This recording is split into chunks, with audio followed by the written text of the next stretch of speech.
নমস্কার বন্ধুরা, blissful life চ্যানেলে তোমাদেরকে স্বাগত জানাচ্ছি। আজ কোনো ব্লগ ভিডিও নয়, তো এগলেস ব্রাউনিটা আমি বানাবো। তো যেভাবে বানাই আমি সেটাই তোমাদের সঙ্গে শেয়ার করব। দেখো, আমি কেক করার জন্য সমস্ত সরঞ্জাম এখানে রেডি করে নিয়েছি। আর এটা হচ্ছে চিনি গুঁড়োনো। এই কাপের আমি 1 কাপ চিনি মেপে গুঁড়ো করে নিয়েছি।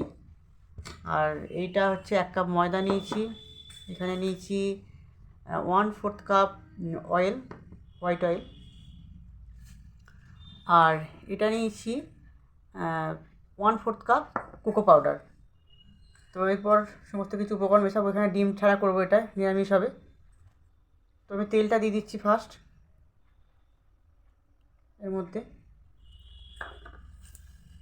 দিয়ে দিচ্ছি এখানে ময়দাটা,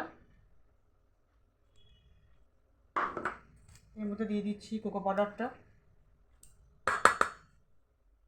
দিচ্ছি এখানে 1 চামচ কফি পাউডার। আর এটা বেকিং পাউডার দিচ্ছি, এটা 1.5 চামচ দেবো। পরে এটা অল্প অল্প করে দুধ দিয়ে এটা গুলে নেবো।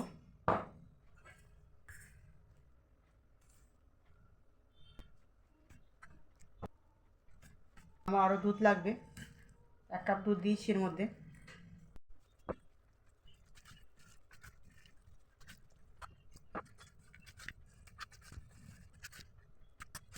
এটাকে ভালো করে গুলে নেবো। তো এটা আমার গোলা হয়ে গেছে। তো আমি একটা মাইক্রোওভেনে করবো, তো তার জন্য মাইক্রোওভেনটাকে আমাকে একটু প্রিহিট করতে হবে। এখানে আমি কেকের পাত্রের মধ্যে একটা এর মাপ করে একটা পেপার দিয়ে দিয়েছি। আমার কাছে কোনো বাটার পেপার নেই, তো আমি খাতার পৃষ্ঠায় দিয়েছি। আর এর মধ্যে দিয়ে দেবো একটুখানি তেল,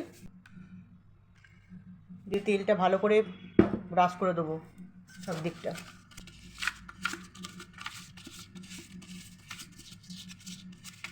ব্রাশ করে নিয়ে এর মধ্যে দিয়ে দেবো একটুখানি শুকনো ময়দা দিয়ে এটাকে ভালো করে মাখিয়ে নেবো চারদিকটা, তাহলে কেকটা তাড়াতাড়ি ভালোভাবে উঠে আসবে কেকটা। এক্সেস ময়দাটা যেটা হবে সেটা আমি ফেলে দেবো। ভালো করে সমস্ত গাটা আমি মাখিয়ে নিচ্ছি একদম। তো মাখিয়ে নিয়েছি। এরপরে এর মধ্যে দিয়ে দেবো ওই কেকের গোলাটা। সেখানে আমি একটা জিনিস মিস করে যাচ্ছিলাম, তো এখানে দিয়ে দিতে হবে 1 টেবিল চামচ ভিনিগার। যেহেতু ডিম দেওয়া হচ্ছে না, তো সেই জন্য এই বেকিং পাউডারটাকে অ্যাক্টিভেট করার জন্য এটা দিতে হবে। তো ভালো করে গুলে নেবো।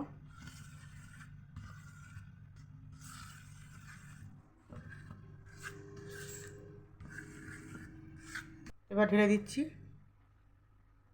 এর মধ্যে। এটা প্রিহিট হয়ে গেছে, এখনটা সেট করতে হবে।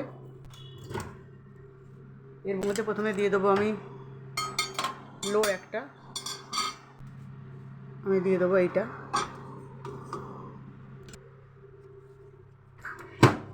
জানি না কেকটা আদৌ হবে কি না, কারণ মাইক্রোওভেনটা আমার গন্ডগোল করছে।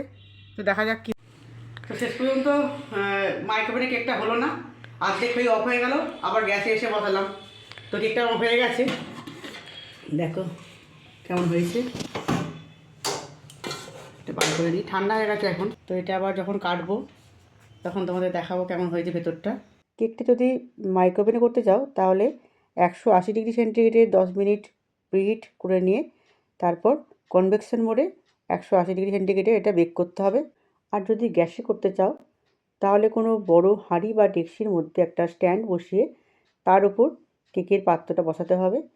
তারপর ঢাকা দিয়ে লো ফ্লেমে এটা 45 মিনিট বেক করতে হবে। এক্ষেত্রেও কিন্তু হাঁড়ি বা ডেকচিটাকে একটু প্রিহিট করে নিতে হবে। তো দেখো কেকটা কতটা সফট হয়েছে। তো আজকের ভিডিওটা আমি এখানেই শেষ করছি।